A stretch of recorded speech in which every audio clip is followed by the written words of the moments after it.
بسم اللہ الرحمن الرحیم۔ جب کافر گروہ نے کہا کہ اے صالح علیہ السلام، اگر تم رسولوں میں سے ہو تو ہمیں جس عذاب کا وعدہ دے رہے ہو اسے لے آؤ۔ اس پر حضرت صالح علیہ السلام نے ان سے فرمایا، عافیت اور رحمت سے پہلے مصیبت اور عذاب کی جلدی کیوں کرتے ہو؟ تم عذاب نازل ہونے سے پہلے اپنے کفر سے توبہ کر کے اور ایمان لا کر اللہ تعالیٰ سے بخشش کیوں نہیں مانگتے؟ ہو سکتا ہے کہ تم پر رحم کیا جائے اور دنیا میں عذاب نہ کیا جائے۔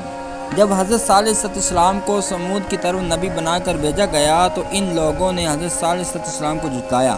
اس کی وجہ سے بارش رک گئی، یوں وہ لوگ قحط میں مبتلا ہو گئے اور بھوکے مرنے لگے۔ ان مصائب کو انہوں نے حضرت صالح علیہ السلام کی تشریف آوری کی طرف منسوب کیا اور آپ علیہ السلام کی آمد کو بدشگونی سمجھتے ہوئے کہا کہ معاذ اللہ، ہم تمہیں اور تمہارے ساتھیوں کو منحوس سمجھتے ہیں۔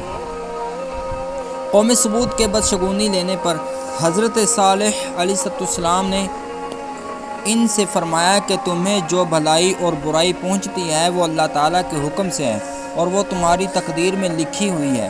حضرت عبداللہ بن عباس رضی اللہ تعالیٰ عنہ فرماتے ہیں، آیت میں ذکر کیے گئے حضرت صالح علیہ السلام کی قوم کا معنی یہ ہے کہ تمہارے پاس جو بدشگونی آئی یہ تمہارے کفر کے سبب اللہ تعالیٰ کی طرف سے آئی۔